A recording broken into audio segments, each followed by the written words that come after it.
के गंदगी से मुझे चुराया, मुझे चुराया। न देखकर मुझे गुनाह से है बचाया, है बचाया। तब से दिल मेरा मन मेरी काया, तब से दिल मेरा मन मेरी काया। मेरा जीवन बदल गया, जब से प्यारा यीशु आया। मेरा जीवन बदल गया, जब से मैंने उसे पाया। मेरा जीवन बदल गया। हालेलुया। ही आपली सर्वात मोठी साक्ष असते. आमेन. प्रार्थना करूया आणि देवाच्या वचनाकडे आपण सर्व शक्तिमान जिवंत परमेश्वर, मी तुझे आभार मानतो. आम्ही तुला धन्यवाद देतो. तुझ्या पवित्र उपस्थितीमध्ये, तुझ्या सानिध्यामध्ये तुझी स्तुती आणि आराधना करत प्रभू तुझ्या अंगणामध्ये आहे. प्रभू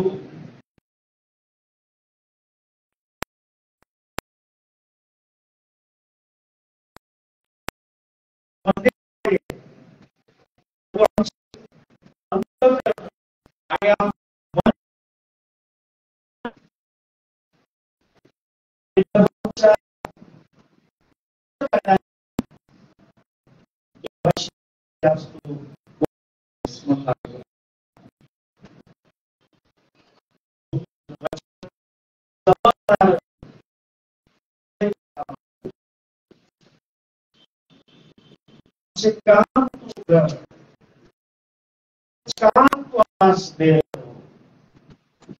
आमच्या जीवनातील कमी गती तुझ्या वचनांद्वारे तू पूर्ण कर.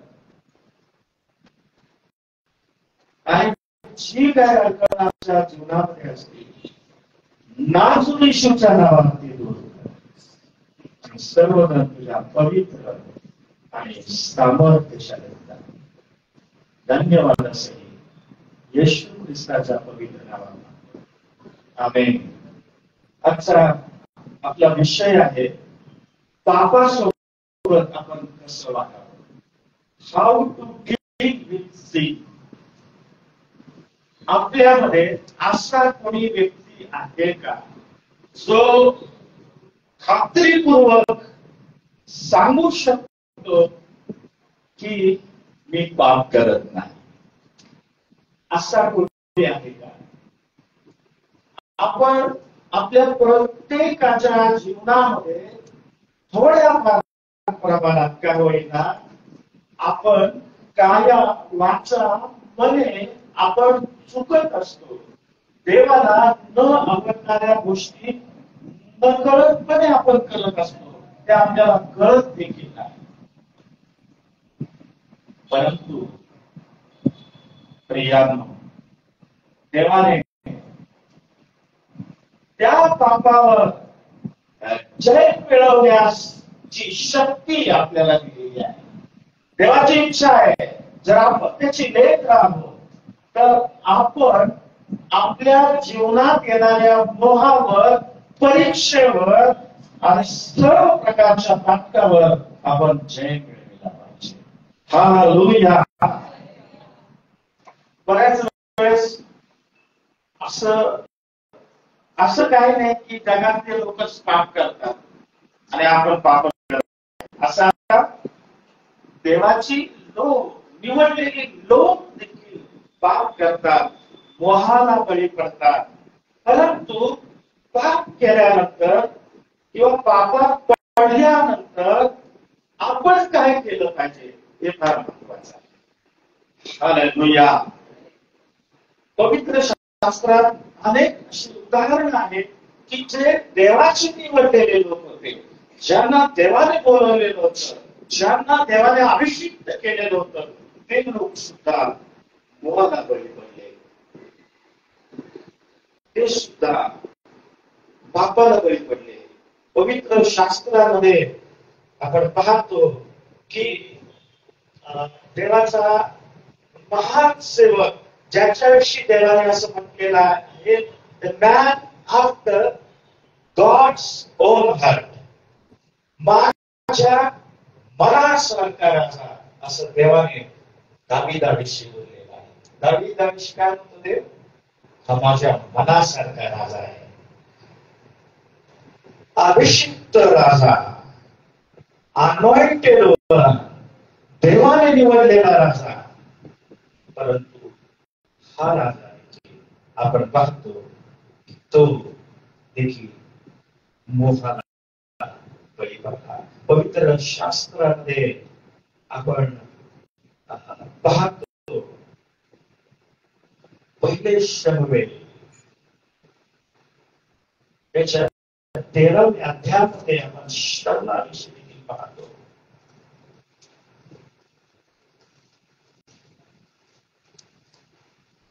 पहा, शाऊलाविषयी आपल्याला पाहायला मिळतं की शाऊल हा देखील अभिषिक्त राजा होता, देवाने त्याला निवडलं होतं.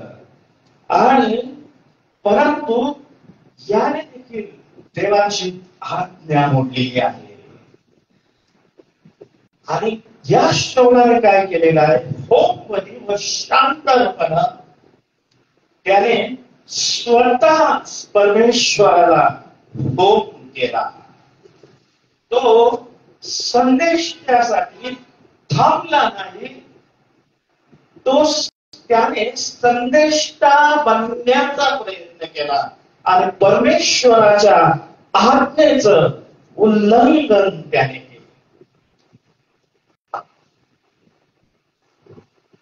आणि पुढे तो म्हणतो पुढं शाऊलाला भेटतो. 13व्या वचनात आपण पाहतो, शमूएल संदेशकार शाऊलाला म्हणतो, हे शाऊला, तू मूर्खपणा केलास, तुझा देव परमेश्वर याने तुला केलेली आज्ञा तू मानली नाही. मानली असती तर परमेश्वराने इस्रायलावर तुझे राज्य निरंतरचे स्थापिले असते. देवाने निवडलेला राजा हा देखील मोहाला बळी पडला. आणि मग पुढे असं लिहिलेलं आहे की देव म्हणतो की आता तुझं राज्य कायमच निरंतरच राहणार नाही. परमेश्वराने आपल्यासाठी आपल्या मनासारखा मनुष्य धुंडून त्या लोकांचा अधिपती नेमलेले आहे. हालेलुया. मनासारखा राजा. तुम्ही कृष्णाचे कृत्य 13वा अध्याय 22वा वचन देखील वाचा. दाविदाविषयी परमेश्वर काय बोलतो?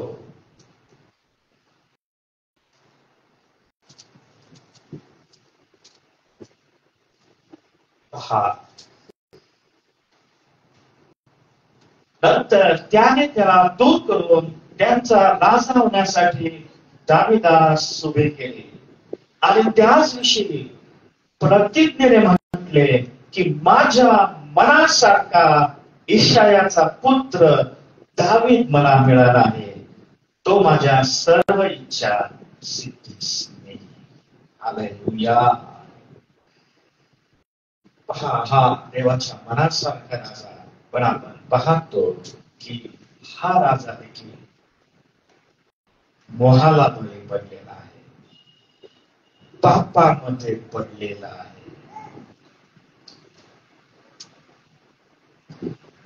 इस्रायल लोकांच्या पापामुळं, इस्रायल लोकांच्या मनाच्या कठोरपणामुळं आपण पाहतो गणनाचं पुस्तक 20वा अध्याय 1 ते 12 वचनामध्ये आपण पाहतो की देवाच्या लोकांचा महान नेता मोशेला देखील पापामुळे वचन दिलेल्या देशामध्ये जाता आलं नाही. तो सुद्धा जाऊ शकला नाही. मोसेस देखील चुकला. प्रिया, शिमोन पेत्र ज्याच्या वचनाद्वारे, ज्याच्या संदेशाद्वारे 3,000 हजार लोक, 5,000 लोक देवाच्या आजच्या मध्ये यायचे, त्यांचं जीवन बदललं जायचं. परंतु आज शिमोन पेत्र येशूला ओळखत असूनही येशूला तो नाकारत आहे.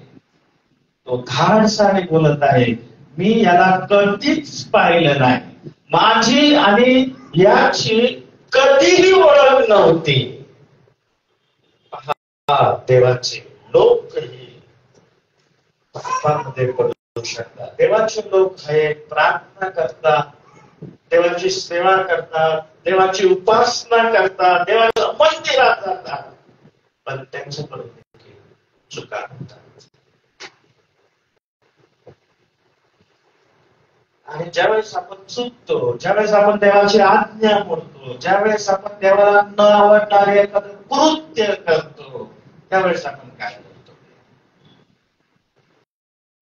बऱ्याच वेळेस आपण आपल्या पातकाबद्दल दुःख व्यक्त करतो.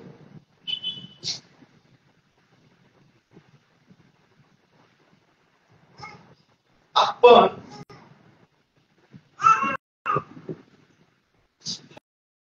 इझिली त्याकडे पाहतो. एखादी चूक जर आपण केली तर देवाची इच्छा असते की आपण आपल्या पातकांची कबुली दिली पाहिजे. बऱ्याच वेळेस विश्वासणाऱ्यांची पातक फार छोटी असतात, पण ती देखील आम्हाला देवापासून दूर नेऊ शकतात. बऱ्याच वेळेस आपण सहजपणे खोटे बोलून जातो, लबाडी करतो, नाही म्हणून जातो. आपल्याकडे पैसे असतात पण आपण म्हणतो नाही. सहजपणे आपण खोटे बोलतो. आपण खोटे बोलून कामाला देखील बऱ्याच वेळेस दांड्या मारतो. लबाडीच आहे ना, लबाडी म्हणजे लबाडीच.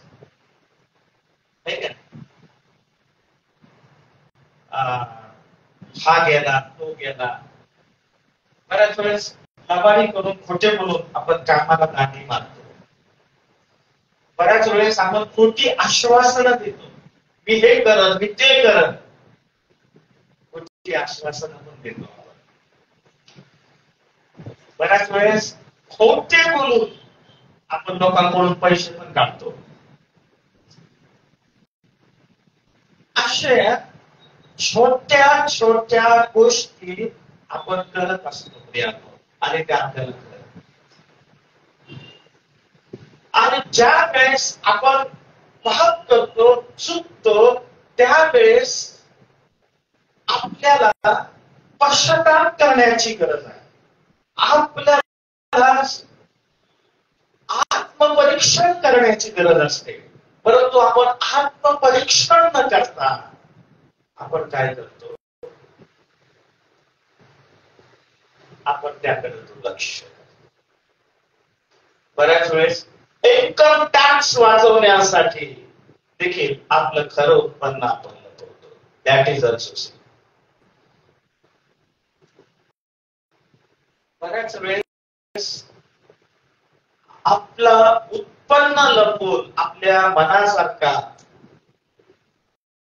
दशमांश आपण देवाच्या भांडारात टाकतो. That is also sin. आपलं उत्पन्न असतं पुष्कळ, पण आपण त्यातले थोडं फारच, दशमांश नाही, 5वा अंश, 2रा अंश आपण भंडारामध्ये टाकतो. ते सुद्धा प्रियांनो आपण आपलं पाप आहे. बऱ्याच वेळेस आपण काही स्त्रियांकडे वाईट दृष्टीने पाहतो किंवा त्यांच्याविषयी आपण वाईट विचार करतो, वाईट कल्पना करतो. ते देखील एक पाप आहे. बऱ्याच वेळेस आपण आपली तुलना इतरांबरोबर करतो. That is also cin.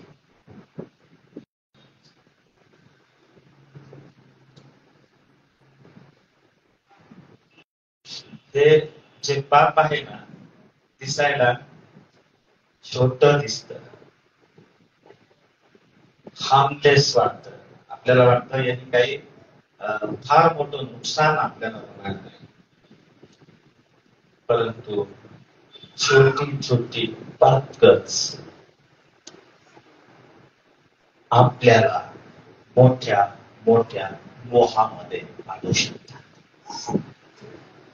जहाजाला पडलेलं छोट छिद्र, जहाजाला पडलेलं छोट छिद्र देखील मोठ्या जहाजाला बुडवू शकते. हालेलुया. आपण सावध राहिलं पाहिजे. आपण आपल्या जीवनातील या छोट्या छोट्या पातकांकडं जे कळत न कळत आपल्याकडून घडत असतात त्याकडं आम्ही लक्ष दिलं पाहिजे. पहिले योहानाचं पत्र 1 अध्याय 8 वचन वाचा बरं.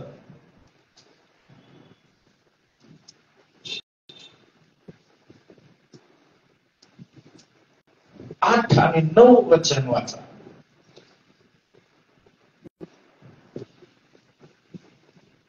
आपल्याला पाप नाही असे जर आपण म्हणतो तर आपण स्वतःला फसवितो. मी पाप करत नाही असं जर आपण म्हणत आहोत तर आपण स्वतःला फसवितो, आपल्या ठाई सत्य नाही.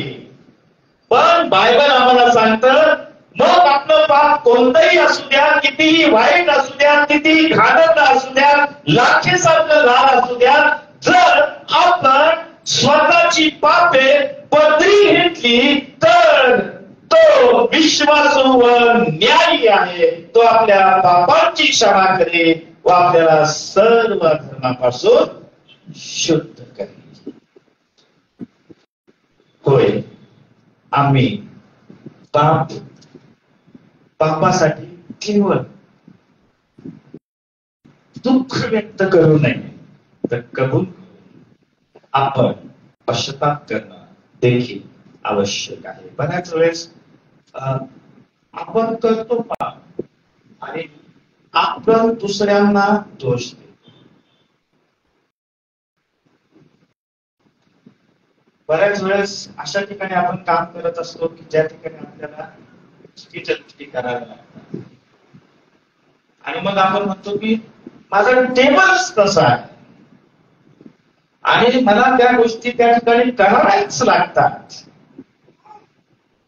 आपण जॉबला दोष देतो. बरेच लोक म्हणतात माझ्या मुलाला चांगली बायको भेटली नाही तर तो बिघडला नसता. बऱ्याच वेळेस आपण काय करतो, दोष दुसऱ्यांना देतो.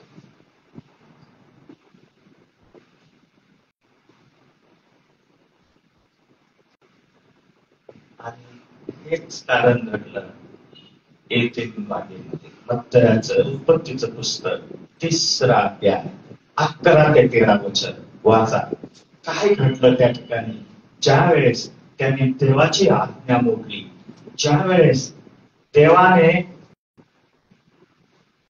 जे फळ खाऊ नये असं सांगितलं होतं ते फळ त्यांनी खाल्लं आणि ज्यावेळेस देवाने त्यांना विचारलं त्यावेळेस त्यांची उत्तरं काय होती पहा. देवाने त्यांना म्हटलं तू नग्न आहेस हे तुला कोणी सांगितलंय? ज्या झाडाचे तू फळ खाऊ नको अशी मी तुला आज्ञा केली होते त्याचे फळ तू खाल्ले का? यस यस और नो ने जेव्हा त्याने उत्तर द्यायला पाहिजे होतं तेव्हा आदामाचं उत्तर काय आहे? आदाम म्हणतो दुसरीकडं आपल्या स्त्रीकडे तर बोट करत आहे. तू मला सोबतीस दिली म्हणजे तू मला जी स्त्री सोबतीस दिलीस तिने त्या फळाचे फळ मला दिले आणि ते मी खाल्लं. नाही तर मी खाल्लं नसतं. स्त्रीला तो दोष देत आहे, आपलं बोट त्या स्त्रीकडे दाखवत आहे. परमेश्वर देव मग स्त्रीला म्हणाला तू हे काय केलेस? स्त्री म्हणाली सर्पाने मला भुरळ घातले म्हणून मी ते खाल्ले.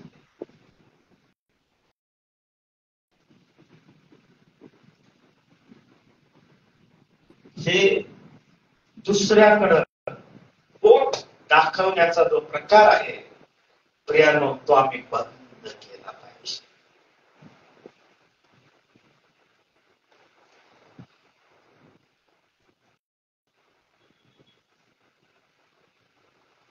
निर्गमन पुस्तक 32वा अध्याय. अहरोनाने लोकांकडे बोट दाखवलं. निर्गमन पुस्तक 32वा अध्याय आणि 22 ते 24 वचनामध्ये आपण पाहतो की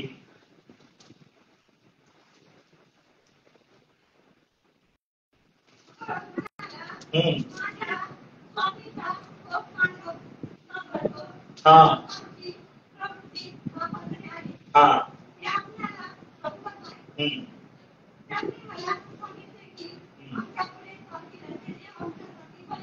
हा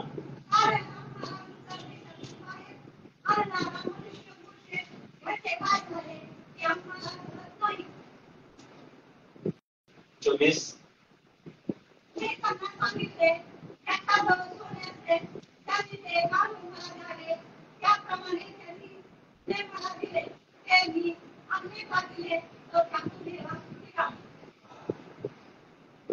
हरोनाला मोसेस विचारला, तुझे काय केलं हरोना? तू या लोकांना एवढ्या पातकात घातले, असे या लोकांनी तुझे काय केले होते?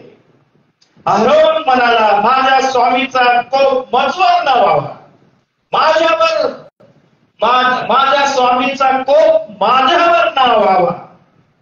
या लोकांचीच प्रवृत्ती पापाकडे आहे हे आपणाला ठाऊक आहे.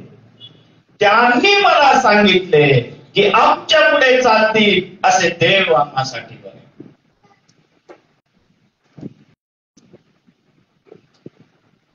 बऱ्याच वेळेस आपण दुसऱ्यांना दुसरीकडे बोट दाखवतो,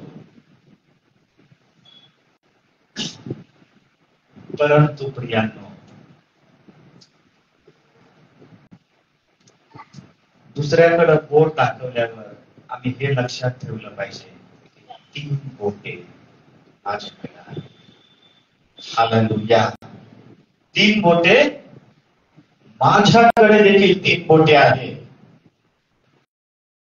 काय सांगतं?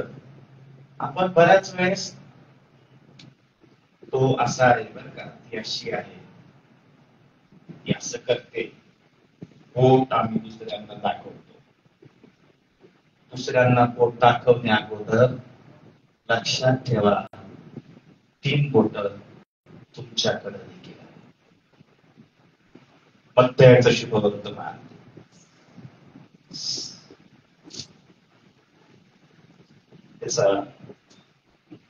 7वा अध्याय 1 ते 3 वचन वाचा बरं. तुमचा न्याय होऊ नये म्हणून तुम्ही न्याय करू नका, कारण ज्या प्रकारचा तुम्ही न्याय कराल त्या प्रकारचा तुमचा न्याय, आणि ज्या मापाने तुम्ही माप घालता त्याच मापाने तुमच्या. 3रं वचन, डोळ्यातले मुसळ ध्यानात न आणता आपल्या भावाच्या डोळ्यातले कुसळ का पाहतोस? आपलं कुसळ ठेवायचं झाकून आणि दुसऱ्याचं कुसळ दाखवायचं. 4थं वचन, अथवा तुझ्या डोळ्यातले कुसळ मला काढू दे असे तू आपल्या भावाला कसे म्हणशील? पहा, तुझ्या डोळ्यात तर मुसळ आहे. आम्ही इतरांचे पुन्हा दोष काढू नये. हालेलुया. Don't blame others. हा मोजेस असा आहे. इस्रायल लोकांचा बोट मोजेस कडे असेल. हा मोजेस असा आहे, याने आम्हाला इथं आणलेला आहे.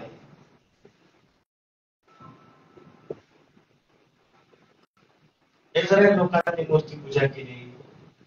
मोजेस वर पर्वतावर आहे, आणि मग लोकांना प्रश्न पडला की आता पुढे आमचं काय, मोशेचं काय झालं आम्हाला माहित नाही, आता आम्हाला कोण पुढे घेऊन जाणार. आणि मग त्यांनी आरोनाला सांगितलं की आरोना, आमच्या पुढे चालतील असे देव आमच्यासाठी तू बनव. आरोनाने पण ते ऐकलं आणि त्यांनी पण लोकांना सोनं नाणं द्यायला सांगितलं. सोनं नाणं घेऊन ते अग्नीत टाकलं, त्यातून एक वासरू बाहेर आलं. आणि मग सगळ्या लोकांना म्हटलं, हे बघा, हेच आता आमचं देव.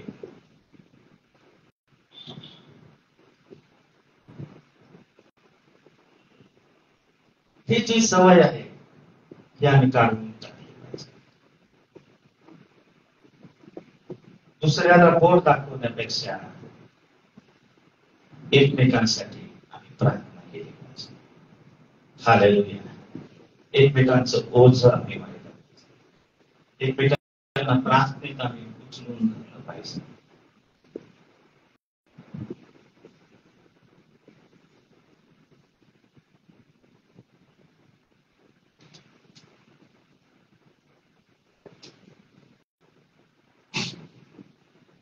बऱ्याच लोकांना अशी सवय असते की ते हाईड देअर सिन्स, म्हणजे ते आपली बात लपवून ठेवतात, झाकून ठेवतात. पण प्रियानो, झाकलेलं असं काहीच राहत नाही. हालेलुया. काहीच राहत नाही. अखानाने काय केलेलं आहे, गेहजीने काय केलेलं आहे आपल्याला ठाऊक आहे. 2 शमूएल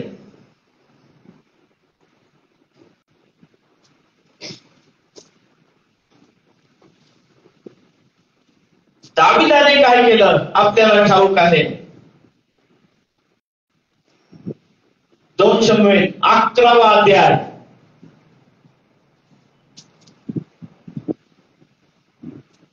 त्याने पाप केल्यानंतर त्याला भीती वाटली की आता माझं पाप उघड पडणार. आणि म्हणून त्याने काय केलं, त्या उरिया हत्तीला, बत्शेबेच्या पतीला युद्धातून घरी बोलवून घेतलं आणि त्याला सांगितलं, तू जा, त्याच्या आपल्या घरी जा. तो गेला नाही. तो विश्वासू दास होता. तो विश्वासू राहिला. तो झुकून राहिला राजवाड्यामध्ये. आणि मग त्याने योआबाला निरोप देऊन सांगितलं की या व्यक्तीला हा जर राहिला नाही, हा जर आपल्या घरी गेला नाही, तर मी जे पाप केलेलं आहे ते उघड होईल. आणि म्हणून या उरिया व्यक्तीला त्या युद्धाच्या तोंडावर ठेवा, ज्या ठिकाणी त्याचा जीव जाईल अशा ठिकाणी त्याला युद्धाच्या तोंडावर ठेवा. युद्धाच्या तोंडावर ठेवतो आणि त्याचा जीव जातो. एव्हरीथिंग ऑल राईट, काही झालंच नाही असं तो वागत होता. पण देव दाविदाला पाहत होता. प्रियांनो, नाथान संदेश त्याला देवाने पाठवलं आणि दाविदाचं पाप त्याच्या पुढं या संदेशाने त्याला सांगितलं.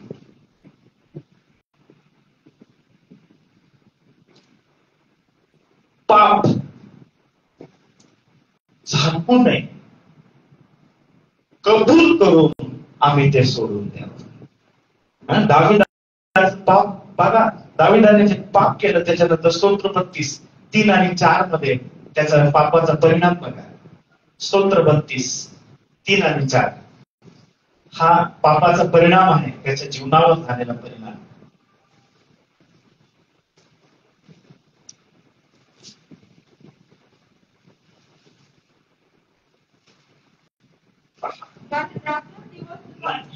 तिसरं वचन,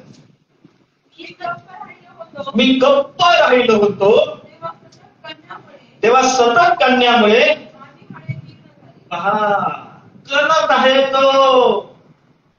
त्याला झोप नाही, त्याला वेदना आहे, त्याला दुःख आहे, त्याला त्रास आहे. आणि हा दावीद म्हणतो, रात्रंदिवस तुझ्या हाताचा मी गप्प राहिलो होतो तेव्हा सतत कन्यामुळे माझी हाडे देखील जीर्ण झाली होती. त्याला किती त्रास होत असेल प्रियांनो, याची आपण कल्पना करू शकता. आणि पुढे चौथ्या वर्षात तो म्हणतो, रात्रंदिवस तुझ्या हाताचा भार बसवत होता. दिवस तुझ्या हाताचा भार बसला होता. म्हणजे एक ओझं त्याच्यावर आहे, दडपण त्याच्यावर आहे, प्रेशर त्याच्यावर आहे, तो अस्वस्थ आहे, त्याची हाडे जीर्ण झालेली आहे. आणि उन्हाळ्याच्या तापाने माझ्यातले पाणी सुकून गेले, अशी त्याची परिस्थिती आहे. पाप करणारा व्यक्ती कधीही सुखी होऊ शकत.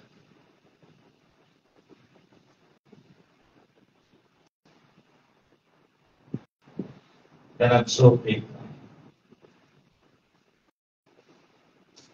प्रेशर मध्ये राहतो, डिप्रेशन त्याच्या जीवनात येतं, त्याचा परिणाम त्याच्या हेल्थवर होतो. अशा परिस्थितीमध्ये दाविदाने काय केलं? 5 वचन वाचा. आणि मग तो म्हणतो, मी आपले पाप तुझ्याजवळ कबूल केले. मग मी आपली अनिती लपवून ठेवली, झाकून ठेवली नाही. मग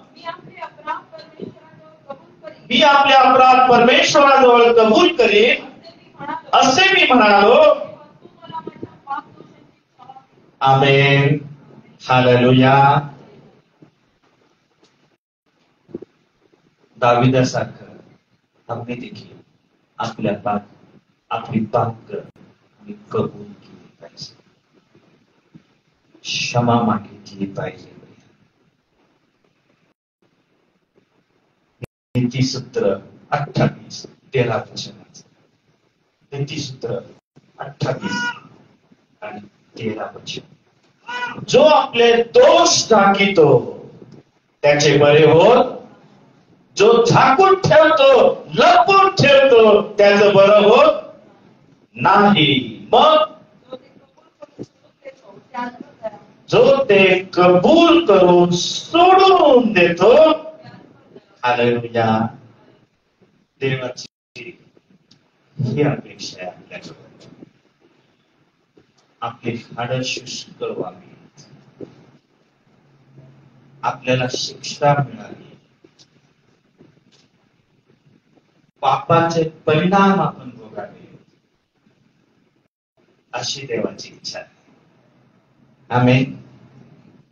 आणि कबूल आदाम आणि हवा ज्यावेळेस त्यांनी पाप केलं आणि परमेश्वर त्यांना भेटायला बागेत आला,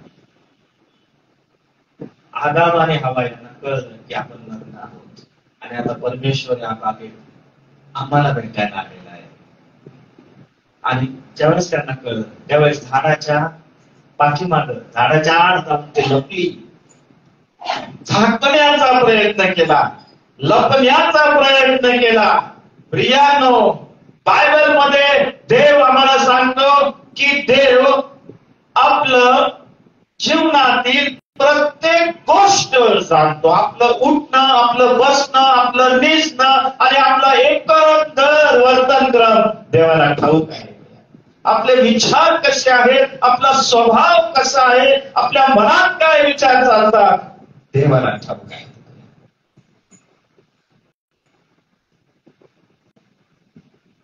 एक देवाची दूत आपण बापासोबत कसं वागलं पाहिजे. सगळ्यात पहिली गोष्ट, आम्ही आपली पाप कबूल केली पाहिजे आणि सोडवून दिली पाहिजे. आमेन. देव आम्हाला काय सांगतो? कबूल करा आणि चालू ठेवा, असं सांगतो का देव? कबूल करा आणि आमेन, पाप कबूल करा, क्षमा मागा आणि सोडून द्या. पहिले योहान 1 अध्याय 8 आणि 9 वचन वाचा.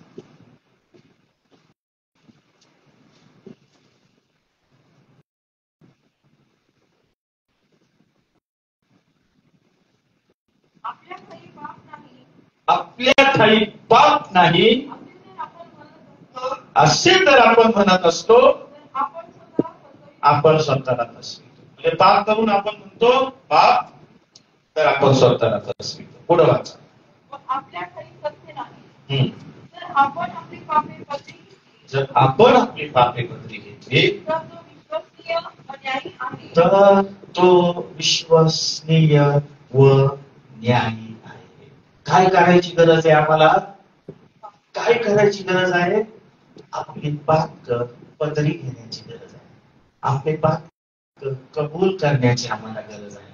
जर आम्ही आमची पाप कबूल केली तर तो विश्वासू व तो न्यायी आहे. आणि मग तो काय करेल? म्हणून तो आपल्या पापांची क्षमा करेल आणि आपल्याला सर्व अनितीपासून शुद्ध करेल.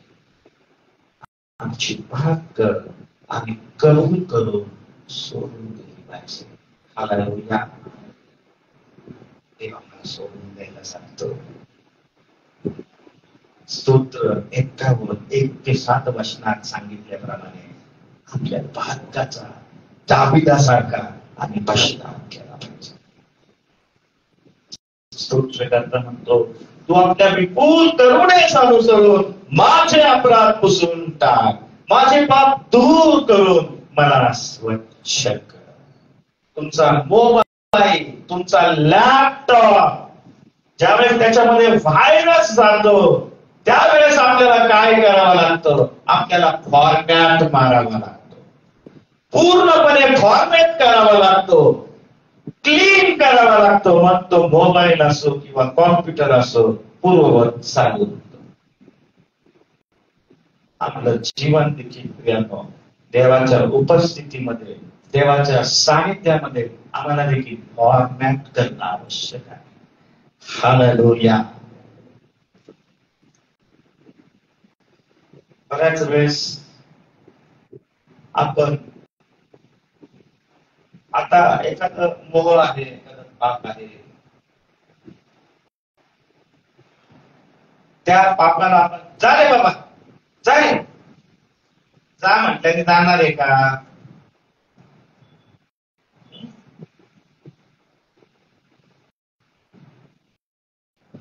नाही.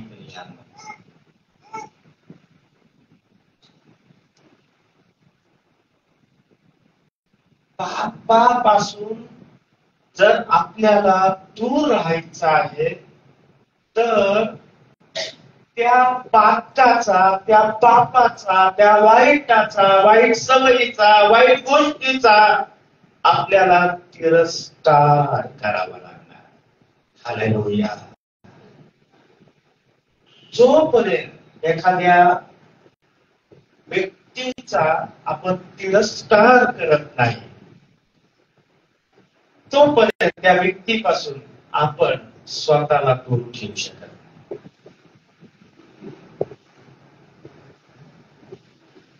एखादी व्यक्ती समजा तुम्हाला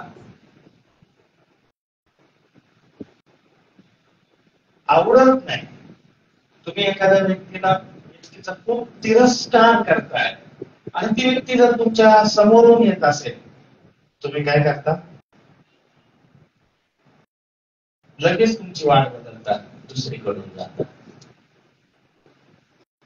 कारण तुमची इच्छा नसते त्या व्यक्तीबरोबर तुम्हाला बोललं पाहिजे, त्या व्यक्तीबरोबर कसलाही संबंध ठेवायची तुमची इच्छा नसते, कारण ती व्यक्ती, त्या व्यक्तीचा तुम्ही तिरस्कार करता.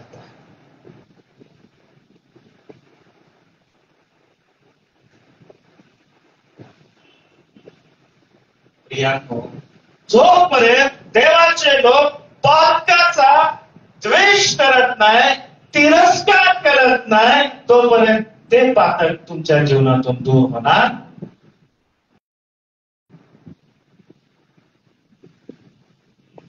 आम्हाला पापाचा तिरस्कार करण्याची गरज आहे. देव आम्हाला मनुष्याचा तिरस्कार करायला सांगत नाही, मनुष्याचा द्वेष करायला आम्हाला सांगत नाही. देव आपल्याला पापाचा तिरस्कार करायला सांगतो. नीतिसूत्राचं पुस्तक 6वा अध्याय 16 ते 9 वचनामध्ये एक लिस्ट दिलेली आहे, ज्यांचा परमेश्वर तिरस्कार करतो. अशा 6 नव्हे 7 गोष्टी या ठिकाणी दिलेल्या आहे. उन्मत्त दृष्टी, लबाड बोलणारे जीवा, निर्दोष रक्त पाडणारे हात, दुष्ट योजना करणारे अंतःकरण, दुष्कर्म करण्यास त्वरेने धावणारे पाय, लबाड बोलणारा खोटा साक्षी, भावाभावात वैमनस्य उत्पन्न करणारा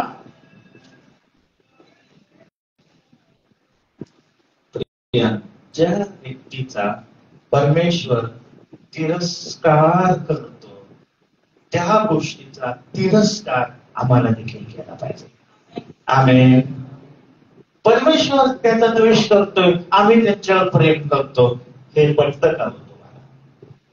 उन्मत्त दृष्टी, लबाड बोलणारी जीवा, निर्दोष रक्त पाडणाऱ्या, दुष्ट योजना करणारे अंतःकरण, दुष्कर्म करण्यास त्वरेने धावणारे पाय, लबाड बोलणारा खोटा साक्षी. परमेश्वर या गोष्टींचा तिरस्कार करतो. तर आम्ही देवाची लेकरं आहोत, आम्हाला ख्रिस्त कळालेला आहे, आम्हाला देवाचं वचन कळालेलं आहे, या गोष्टीचा द्वेष आम्ही देखील आमच्या जीवनामध्ये केला पाहिजे.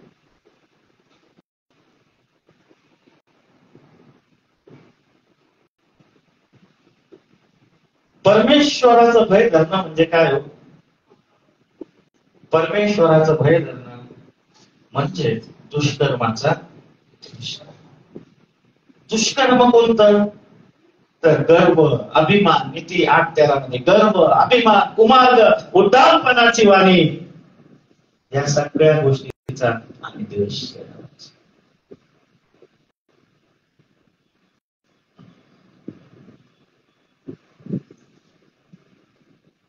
एक विश्वासार्ह्यांचं जीवन कसं असलं पाहिजे?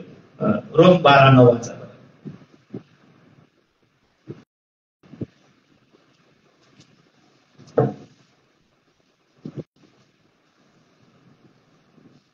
रोम 12:9.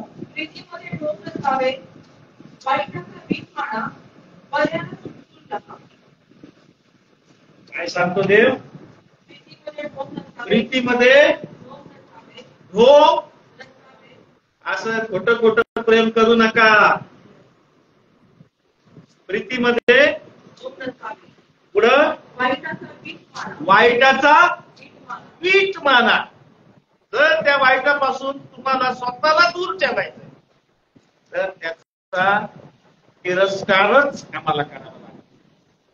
तरच आपण त्या वाईटापासून स्वतःला दूर ठेवू शकतो. आमेन.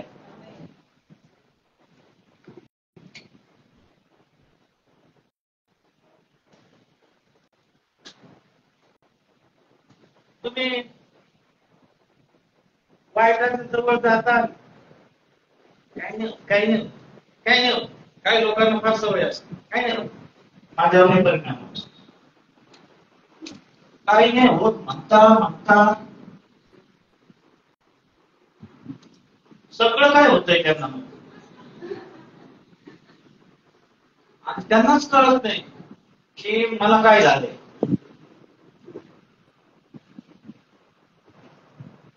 आम्हाला वाईटाचा तिरस्कार केला पाहिजे. स्तोत्र 97:10 मध्ये देव आम्हाला काय सांगतो?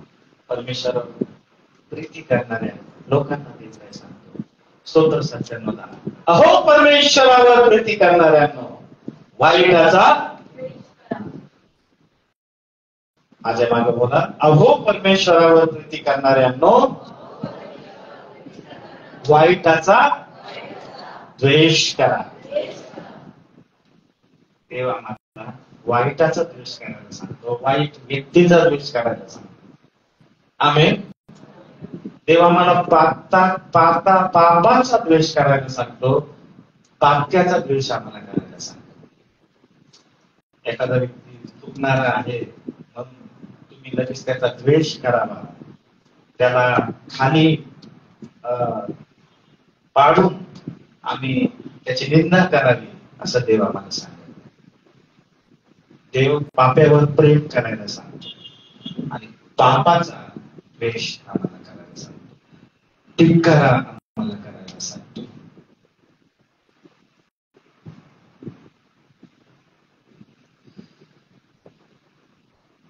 देव आम्हाला आणखी एक गोष्ट सांगतो.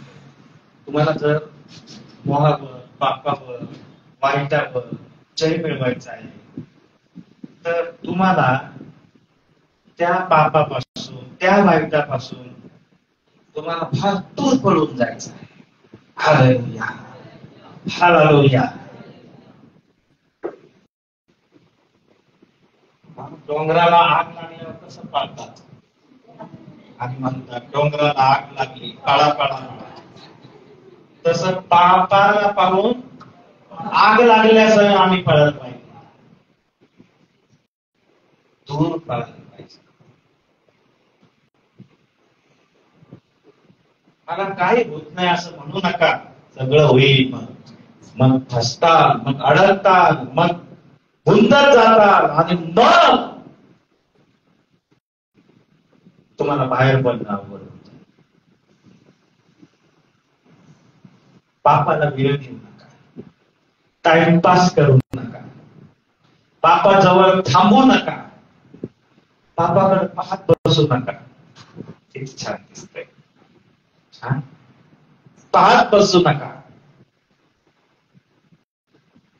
आळशीपणा करू नका.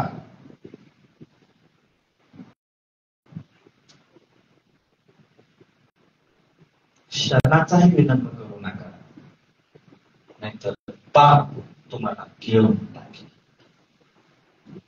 जसं माशाने योनाला गिळलं, तसं पाप तुम्हाला गिळून टाकल आणि मग त्यातून बाहेर पडणं फार अवघड होतं.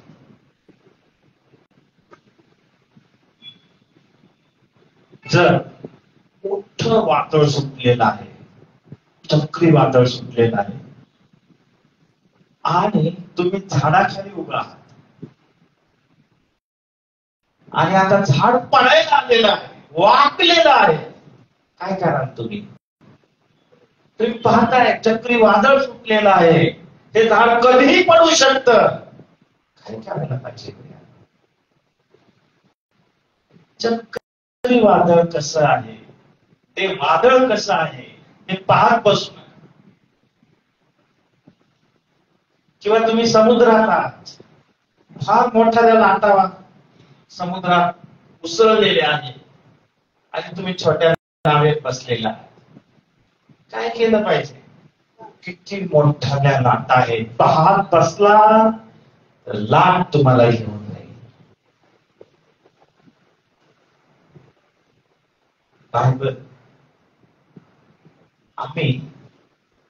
आम्हाला भ्रष्ट करणाऱ्या, आपल्या आत्म्याचा नाश करणाऱ्या, आपल्याला देवापासून दूर नेणाऱ्या पापाला आम्ही ओळखलं पाहिजे आणि या पाकापासून जेवढं दूर पडता येईल तेवढं दूर आम्हाला पडायला पाहिजे. हालेलुया. आणि म्हणून स्तोत्रकर्ता म्हणतो, धन्य तो पुरुष आहे, तो आशीर्वादित आहे, जो दुर्जनांच्या मसलतीने, धर्मनिंदकांच्या बैठकीला, तर परमेश्वराच्या यमशास्त्रात अहोरात्र त्याचे मनन करतो. तो धन्य आहे. जर तुम्ही दुर्जनांच्या मसलतीने चालत राहिलात आणि त्यांच्याबरोबर तुम्ही मैत्री केली, पापी मार्गांच्या बैठकीला, पापी लोकांच्या बैठकीला बसला, टाळ्यावर टाळ्या देत, गळ्यात हात घाले घालून फिरला, तर तुम्ही सुद्धा त्या मोहात, त्या पापात, त्या वासनेत, त्या वाईटामध्ये तुम्ही सुद्धा, एक जो दारुडा मित्र असेल जर कोणाचा, तर पापामध्ये अशी ताकद असते ना, दारुडा व्यक्तीचा मित्र हा जरी निर्व्यसनी असला तो पण लवकरच दारुडा बनतो. पापामध्ये खेचण्याची शक्ती असते आणि म्हणून देव आम्हाला सांगतो, पापापासून दूर पळा. योसेफ वस्त्र टाकून पळाला, थांबला नाही. थांबला असता तर मोहाला बळी पडला असता. 2 तिमोथी 2:22 मध्ये तरुण व्यक्तीला, तरुण तिमोथ्याला देव हाच सल्ला देत आहे की हे माझ्या मुला तिमोथी, तू तरुणपणाच्या वासनेपासून पळून जा, लांब पळ आणि प्रभूचा धावा करणाऱ्या बरोबर नीतिमत्व, विश्वास, प्रीती, शांती यांच्या पाठीसागत. आम्ही देवाचे लोक आहोत. आम्ही दूर पळालं पाहिजे, आम्ही ओळखलं पाहिजे, आम्ही सावध राहिलं पाहिजे. कोणती गोष्ट चुकीची आहे, कोणती वाईट आहे, कोणती धोकादायक आहे, कोणती जागा निसरणी आहे, हे आम्ही ओळखलं पाहिजे आणि आम्ही दूर पळालं पाहिजे. देवाने तुम्हाला वचन दिलेलं आहे. कशासाठी? तुमच्या घरातील कपाटात ठेवण्यासाठी आहे का हे वचन? तुम्ही ख्रिस्ती आहात हे दाखवण्यासाठी आहे का? हे देवाचं वचन ज्याला तलवार म्हटलेलं आहे, सांधे व मज्जा, जीव आत्मा यांना भेदून जाणार, आरपार जाणार असं हे वचन आहे. या वचनाचा उपयोग प्रियानो या पापाला पळवून लावण्यासाठी केला. हालेलुया. करता येईल नाही या वचनाचा उपयोग. त्या वचनाचा उपयोग तुम्ही तेव्हाच करू शकता ज्यावेळेस हे वचन तुमच्या अंतःकरणात असेल. त्या वचनाचं ज्ञान तुम्हाला मिळालं, त्या वचनाचा सामर्थ्याने तुम्ही म्हटलेला. तुमचं जीवन ज्यावेळेस वचनमय असेल त्याच वेळेस वचनाचा उपयोग तुम्ही करू शकता. सैतान ज्या वेळेस प्रभू येशू ख्रिस्ताची परीक्षा घेण्यासाठी आला त्या वेळेस प्रभू येशू ख्रिस्ताने त्याला वचनाद्वारे उत्तर दिले. त्यासाठी आम्हाला वचनाचं ज्ञान असणं आवश्यक आहे. स्तोत्र करता 119 11व्या वचनामध्ये स्तोत्र करता परमेश्वराकडे प्रार्थना करतो की हे देवा, तुझं वचन माझ्या पावल्यासाठी दिव्यासारखं आणि माझ्या मार्गावर प्रकाशासारखं. कसं असलं पाहिजे देवाचं वचन?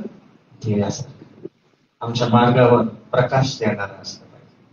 आणि हे केव्हा घडत? ज्यावेळेस आम्ही देवाचं वचन वाचतो. मी तुम्हाला आवाहन करत प्रियानो, तुम्हाला पापापासून वाचायचं असेल ना तर देवाचं वचन वाचा. आम्ही पापापासून दूर राहायचं असेल देवाचं वचन वाचा. देवाच्या वचनाचं मनन करा, देवाचं वचन ग्रहण करा आणि देवाच्या वचनाप्रमाणे चालण्याचा प्रयत्न तुमच्या जीवनात करा.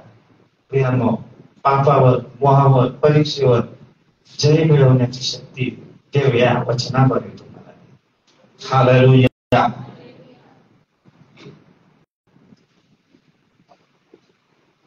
काय प्रियानो, आमचं जीवन कसं आहे? आम्ही आपल्या जीवनातील ज्या छोट्या छोट्या बातम्या आहेत त्याविषयी आम्ही कधी विचार केला? त्याकडे आम्ही दुर्लक्ष करत आहोत का? छोटस छिद्र मोठं जहाज बनवू शकतं. आम्ही देवाची लेकरं आहोत, आम्ही सावध राहिलं पाहिजे. असं कोणतं छिद्र माझ्या जहाजाला आहे का? छोटसच आहे, दिसायला फार छोट आहे, पण ते छोट छिद्र एक दिवस तुमच्या मोठ्या जहाजाला बनवू शकतं. आम्ही सावध राहिलं पाहिजे. आम्ही प्रार्थनेमध्ये राहिलं पाहिजे. आणि म्हणून 1 Thessalonians 5:17 तेव्हा मला सांगतो, निरंतर प्रार्थना करा. आणि प्रार्थनेद्वारे मोहावर विजय मिळवण्याची शक्ती आम्हाला मिळते. देव तशी शक्ती आम्हाला देतो. प्रार्थना करणाऱ्या लोकांच्या नाती सैतान सहसा लागत. हालेलुया. सैतान तुमच्या आवाजाला घाबरणार नाही. सैतान तुमच्या शक्तीला घाबरणार नाही. सैतान प्रार्थना करणाऱ्या व्यक्तीला घाबरतो. आणि म्हणून आमचं जीवन आम्ही प्रार्थनामय ठेवलं. प्रार्थना करूया.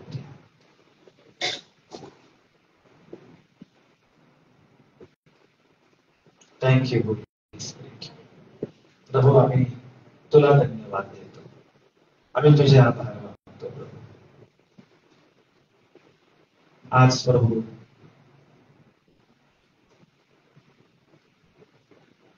आमच्या जीवनातील पाकाबरोबर आम्ही कसं वागावं हे तुझ्या वचनाद्वारे तू आम्हाला दाखवलेला आहेस.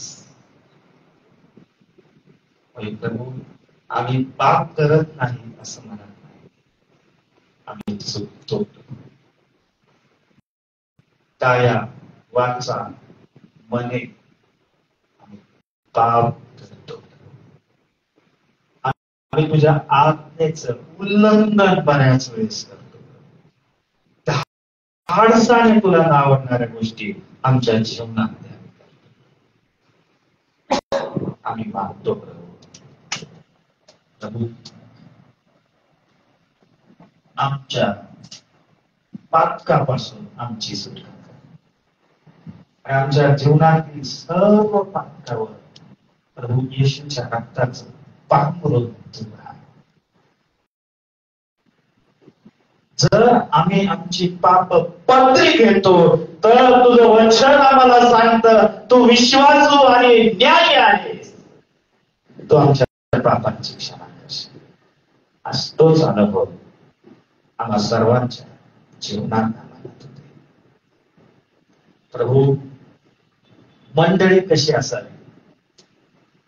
ती पाप विरहित जीवन जगणारी मंडळी असावी. वधू कशी असावी?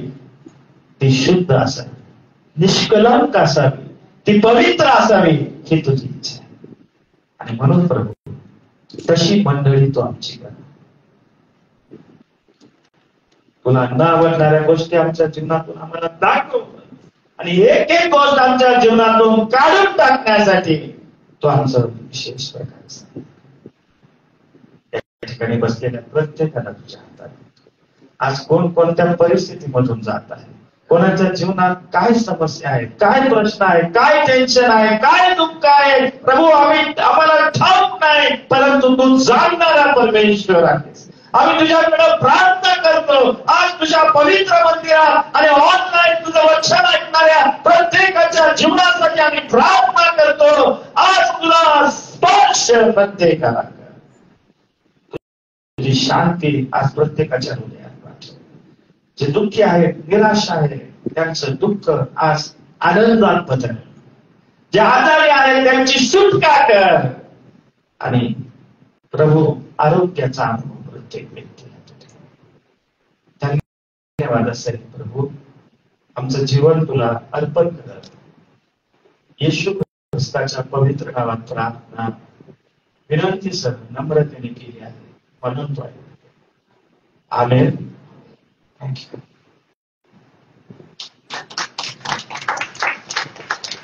थँक्यू.